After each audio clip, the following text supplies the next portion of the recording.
Dubai से एक व्यक्ति इंडिया आता है और इंडिया आने के बाद वो अपनी शहर की ट्रेन पकड़ता है क्योंकि उसे अपने शहर जाना है।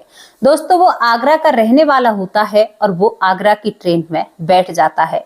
ट्रेन में बैठने के बाद आगरा रेलवे स्टेशन आ जाता है और वहां पर वह व्यक्ति उतर कर कुछ खाने के लिए खरीदना चाहता है। तो वहीं पर एक दुकान होती है और उससे वो बिस्किट लेने लगता है। अब वो जैसे ही बिस्किट खरीद रहा था तो उससे थोड़ी ही दूर उस दुकान से दो बुजुर्ग पति पत्नी लोगों से भीख मांग रहे थे और उन्हें देखकर ना बहुत दुख हो रहा था, क्योंकि उनकी उम्र तो ज्यादा थी और वो लोग भीख मांग रहे थे। तो कुछ लोग उन्हें दे रहे थे भीख, कुछ लोग नहीं देते हैं। अब ये व्यक्ति उन्हें देखकर उनकी तरफ चलने लगता है, लेकिन जैसे ही उनके समीप पहुंचता है तो ये उन्हें देखकर रोने लगता है और अपने घुटनों पर बैठ जाता है और बार बार माफी मांगने लगता है। अब जैसे ही ये लोग एक दूसरे को देखकर रोने लगते हैं तो थोड़ी ही दूर एक महिला होती है, वो भी इनके पास आती है और वो भी इन तीनों को देखकर रोने लगती है और वो भी वहां पर बैठ जाती है। जो भी रेलवे स्टेशन पर लोग थे वो सभी इकट्ठा हो जाते हैं और सभी विचार कर रहे हैं कि ये क्या हो रहा है, इन सब के बीच में क्या चल रहा है। दोस्तों, क्या ये सभी एक दूसरे को जानते थे या इनमें कुछ और ही था? क्या कहानी थी, क्या किस्सा था, क्या इस कहानी में राज की बातें हैं? ये सभी आप लोगों को जानना है तो वीडियो को आगे देखना होगा। और दोस्तों, कभी कभी रिश्तों का मुखौटा ऐसा होता है कि जब उतरता है ना तो शायद हर रिश्ते से भरोसा उठ जाता है। तो ऐसा ही आज इस कहानी में होने वाला है। तो चलिए बिना देरी करते हुए आपको ये स्टोरी बताते हैं और ये कहानी आपको बहुत प्रेरणा देकर जाएगी। कहानी की शुरुआत होती है उत्तर प्रदेश के आगरा से। उत्तर प्रदेश के आगरा में एक परिवार रहता है। परिवार में 5 लोग रहते हैं। परिवार में 2 लड़के होते हैं, पति पत्नी होते हैं और बड़े वाले लड़के की पत्नी होती है।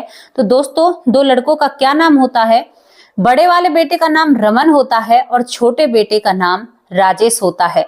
दोस्तों, रमन की शादी हो चुकी है और रमन की पत्नी बहुत खूबसूरत है। अब यहाँ पर एक समस्या क्या थी, जो रमन की पत्नी होती है वो राजेश से भी प्रेम प्रसंग बना रखे थे और अपने पति के साथ भी रहती थी। ये सब कुछ क्यों कर रही थी वो महिला? क्योंकि वो चाहती थी कि पूरे घर पर मेरा ही राज हो और इस घर को मैं अपने हिसाब से चलाऊं। अब कई साल इनकी शादी को निकल जाते हैं, घर में सब कुछ चल रहा था। अब जो रमन के माँ बाप होते हैं वो अपने छोटे बेटे की भी शादी करना चाहते हैं और वो अपनी बड़ी बहू से सलाह मिलाते हैं। जैसे ही ये बात बड़ी बहू को पता चलती है तो वो शादी के लिए विरोध करती है, कहती है कि माँ बाबूजी अभी शादी की क्या जल्दी है। लेकिन जो रमन के माता पिता थे वो कहते हैं कि बेटा हमारा जवान है, अब तो हम उसकी शादी करेंगे। और दोस्तों, यहाँ पर राजेश के लिए लड़की तलाशी जाती है। आगरे के शहर में ही उसके लिए एक लड़की मिल जाती है। लड़की का नाम राधिका होता है। लेकिन दोस्तों, लड़की अपने परिवार में अकेली होती है और उसकी एक विधवा माँ होती है और भी राधिका का इस दुनिया में कोई भी नहीं होता है। ये रिश्ता जो रमन की पत्नी थी उसे पसंद आ जाता है, क्योंकि जिसके पीछे उसका परिवार नहीं है तो यहाँ पर रमन की पत्नी अपनी मनमर्जी चला सकती है, उसे कोई नहीं रोक सकता। बड़ी ही खुश होती है रमन की पत्नी अपने देवर की शादी के लिए और यहाँ पर ये शादी फिक्स हो जाती है और शादी धूमधाम से होती है। शादी होने के बाद राधिका अपने ससुराल में आ जाती है और अपने ससुराल को संभालने लगती है। लेकिन जैसे ही 10-15 दिन निकलते हैं तो राधिका की समझ में आ जाता है जो उसका पति राजेश है वो उसकी बड़ी जेठानी के साथ प्रेम प्रसंगों में है। और यहाँ पर राधिका बहुत ज्यादा रोती है और दुखी होती है। अब राधिका के आगे कोई भी विकल्प नहीं था दोस्तों, क्योंकि उसकी शादी ऐसे हालात में हुई थी कि उसके परिवार में भी तंगी होती है, अकेली माँ होती है। तो राधिका सोचती है कि लोग क्या कहेंगे, लोग मेरे ही ऊपर आरोप लगाएंगे। और राधिका यहाँ पर अपने पति को सुधारने की कोशिश करती है।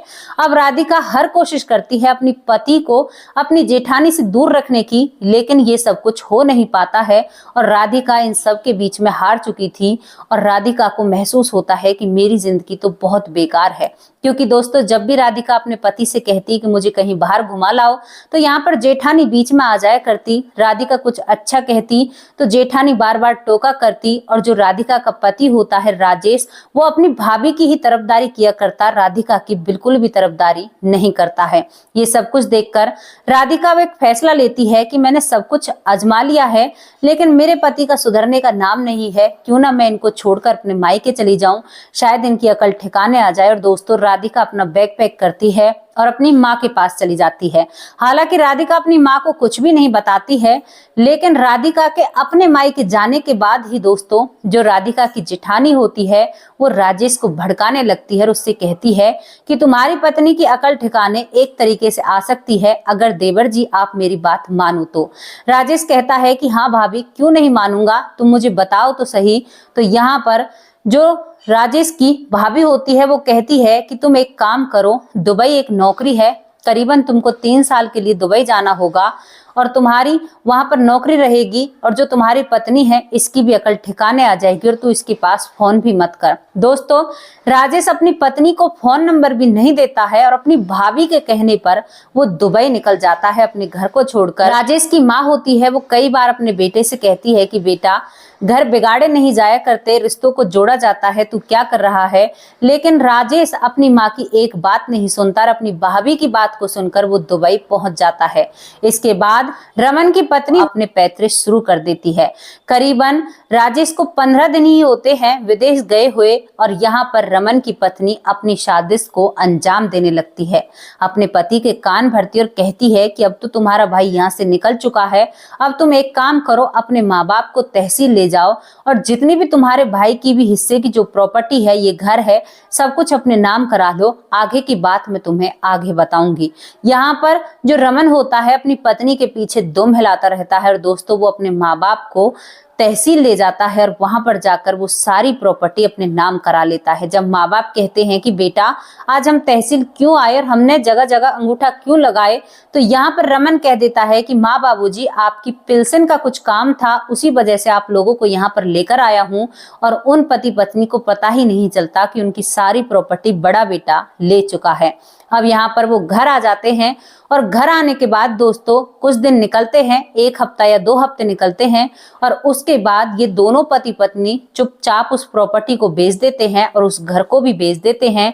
और यहाँ पर रमन और रमन की पत्नी अपने पति को लेकर मायके पहुंच जाती है। माँ बाप कहते हैं कि बेटा तू वहां पर क्या करेगा, लेकिन ये दोनों यहाँ से निकल जाते हैं और उसके बाद जिन लोगों ने मकान खरीदा है वो लोग वहां पर आते हैं और राजेश के माँ बाप को धक्के देकर उस घर से निकाल दिया जाता है और सारी सच्चाई उनको बता दी जाती है कि तुम्हारी बेटे बहू ने ये घर हमें बेचा है और तुम इस घर में नहीं रह सकते।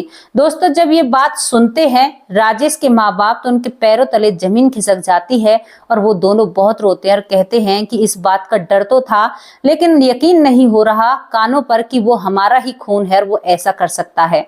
अब कई दिनों तक वो उसी एरिया में पड़े रहते हैं दोस्तों, इधर उधर से खाना मांग कर खाते हैं।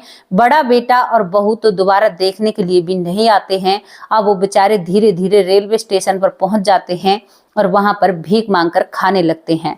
अब इसके बाद जो राजेश की पत्नी है रूठकर मायके गई है, करीबन 1 महीना हो जाता है, तो वहां पर जो राजेश की पत्नी है राधिका, उसकी माँ कहती है कि बेटा एक काम करो, रिश्तों को बिगाड़ा नहीं करते, तुम एक काम करो अपने ससुराल जाओ और वहां पर उन लोगों से बातें करो और वहीं पर तुम रहो तो ही कुछ हो सकता है। अब अपनी माँ के कहने पर जो राधिका होती है अपना बैग पैक करती है और अपने ससुराल आ जाती है। लेकिन जैसे ही राधिका ससुराल आती है तो वो देखती है कि वहां पर तो एक बड़ा सा ताला लगा हुआ है, तो वो आसपास के लोगों से पूछती है तो सारी सच्चाई उसके सामने वो सभी लोग रखते हैं कि तुम्हारे सास ससुर को इस तरह से धक्के देकर बाहर निकाल दिया गया है और तुम्हारे पति की जो जायदाद थी वो सभी जायदाद उन लोगों ने अपने नाम करा ली और वो अपनी ससुराल में रह रहा है जो तुम्हारा बड़ा जेठ है। अब ये बात सुनकर जो राजेश की पत्नी होती है भागी भागी रेलवे स्टेशन पर आती है, क्योंकि लोग देखते थे उन लोगों को रोजीना भीख मांगते हुए, तो वहीं पर वो आती है और अपने सास ससुर के गले मिल मिलकर रोती है और कहती है कि चिंता मत करो माँ बाबूजी, मैं आपका पूरा ख्याल रखूंगी, आप क्यों चिंता करते हो। और दोस्तों यहाँ पर अब जो राजेश की पत्नी होती है वो भी भीख मांगने लगती है और अपने सास ससुर की उसी रेलवे स्टेशन पर सेवा करती है। रोजीना वो सेवा किया करती, शाम को भीख मांगा करती, दिन के वक्त वो ट्रेन में बैठकर टॉफी या कुछ छोटी मोटी चीजों को बेचा करती। इसी तरह से वो अपने सास ससुर कर अपना गुजारा कर रही होती है। और दोस्तों इन बातों को धीरे धीरे 3 साल निकल जाते हैं। 3 साल तक उन लोगों की हालत बहुत खराब हो चुकी थी, वो लोग दूर से देखने में तो पहचान में भी नहीं आते हैं। अब 3 साल बाद जो राजेश होता है उसका अपने देश लौटने का वक्त हो जाता है और दोस्तों वो अपने देश आ जाता है। वो कई बार अपनी भाभी के नंबर पर फोन फोन मिलाता है, लेकिन उस भाभी से भी बात नहीं हो पाती है। कुछ दिन तक तो बात होती है, लेकिन उसके बाद उसकी भाभी उसका फोन नहीं उठाती है, नंबर बदल देती है। और दोस्तों, राजेश जब इंडिया आता है, इंडिया आने के बाद बस उसकी जल्दी उसे ही पता है कि कब मैं अपने घर जाऊं और कब मैं अपनी भाभी से मिलूं, अपने माँ बाप से मिलूं। पत्नी का ख्याल फिर भी बहुत कम दिमाग में रहता है। राजेश ट्रेन पकड़ता है आगरा के लिए, और जैसे ही वो आगरा आकर उतरता है और वहां पर आने के बाद उसे भूख लगती है, तो वो कुछ बिस्किट खरीदता है। जब वो बिस्किट खरीद रहा था तो उसकी नजर एक बुजुर्ग पति पत्नी पर पड़ती है। दोस्तों, वो बिस्किट खरीदने के बाद उनके पास जाता है, क्योंकि राजेश के मन में विचार आता है कि जो मैंने बिस्किट खरीदे हैं, इनमें से कुछ बिस्किट इन माँ और बाबूजी को खिलाऊंगा, क्योंकि देखने में वो बहुत बुजुर्ग होते हैं। तो वो सोचता है कि ये बेचारे बहुत गरीब हैं, इनकी हालत बहुत खराब है। लेकिन जैसे ही राजेश उनके पास पहुंचता है और अच्छे से उन लोगों को देखता है, तो वो से पता चलता है कि इन्हें, जिन्हें मैं माँ बाबूजी बुला रहा था मन में, ये सच में ही मेरे माँ बाबूजी हैं। और राजेश घुटनों पर आकर बैठ जाता है, रोने लगता है और अपने पिता के हाथों को हाथ में लेता है और कहता है कि पिताजी, आप यहाँ पर क्या कर रहे हो? आपकी हालत ऐसी कैसे हो गई? दोस्तों, यहाँ पर जो राजेश की माँ होती है, अपने बेटे के सर पर हाथ फेरती और कहती है कि बेटा, तू आ गया। ये 3 साल मुझसे बहुत कठिन कटे हैं। और यहाँ पर दोस्तों, थोड़ी ही दूर जो राजेश की पत्नी है, वो टॉफी बेच रही थी। जब वो देखती है दूर से कि उनके सास ससुर के पास कोई बैठा हुआ है, तभी वो नजदीक आती है। लेकिन जैसे ही नजदीक आकर देखती है राधिका, तो वो भी देखकर बहुत जोर जोर से रोने लगती है और वो भी वहां पर बैठ जाती है। अब यहाँ पर राजेश के माँ बाप सारी सच्चाई अपने बड़े बेटे के बारे में छोटे बेटे को बताते हैं। तो राजेश को इतना गुस्सा आता है कि वो कहता है कि मैं उन्हें वहीं जाकर देखूंगा, मैं केस डालूंगा। लेकिन दोस्तों, जो राजेश था, उसने विदेश में बहुत सारा पैसा कमाया था, उसके पास बहुत सारा पैसा होता है। इसके बाद जो राजेश के माँ बाप होते हैं, वो कहते हैं कि कोई बात नहीं बेटा, उसकी करने का फल उसे ऊपर वाला देगा, हम उससे कुछ भी नहीं कह सकते। और यहाँ से राजेश अपने माँ बाप को उठाता है। उठाने के बाद दोस्तों, एक किराए पर घर खरीदता है, किराए पर घर लेता है। उसमें अपने माँ बाप को रखता है, अपनी पत्नी को रखता है, क्योंकि जब माँ बाप ने उसकी पत्नी के बारे में उसे बताया था, तो राजेश की आंखें भर आई थी और वो अपनी पत्नी के पैरों को पकड़ लेता है और कहता है कि मुझे माफ कर दो राधिका, तुम एक अच्छी महिला थी, लेकिन मैं ही एक अच्छा पति नहीं बन पाया। और यहाँ पर राधिका भी अपने पति से माफी मांगती है, कहती है कि अगर मैं आपको नहीं छोड़कर जाती, तो शायद ये दिन हमारे ऊपर नहीं आते, आप यहीं पर रहते और सब कुछ सही होता। लेकिन राजेश कहता है कि अगर तू मुझे छोड़कर नहीं जाती, ना ही तो मैं विदेश जाता और ना ही मेरी भाभी का असली चेहरा मेरे सामने आता। अब दोस्तों, राजेश के पास तो काफी सारा पैसा होता है। कुछ दिन वो किराए पर रहते हैं। उसके बाद राजेश एक घर खरीदता है, घर का गृह प्रवेश कराता है, उसमें अपनी पत्नी को एक नई सी साड़ी खरीद कर देता है, जिसे पहनकर दोनों पति पत्नी एक हवन कराते हैं और हवन के बाद उस घर में रहने लगते हैं।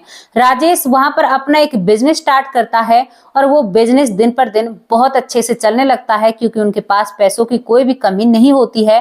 दोस्तों, करीबन 7 या 8 साल निकल जाते हैं। इन्हीं बीच में राजेश के पास 2 बच्चे हो जाते हैं, एक लड़का और एक लड़की। और दोस्तों, राजेश के कानों में खबर आती है कि जो उसका बड़ा भाई था, जिसका नाम रमन था, रमन और जो उसकी भाभी थी, जिसके वो प्रेम प्रसंग में पड़ा हुआ था, उन दोनों को ही धक्के देकर उनकी ससुराल से निकाल दिया गया है। अब राजेश उनका हालचाल अपनी आंखों से देखना चाहता है, तो वो अपनी माँ से कहता है, पिता से कहता है कि माँ, बाबूजी, आपके बड़े बेटे को घर से निकाल दिया गया है, तो मैं देखना चाहता हूँ वो लोग कहाँ पर हैं।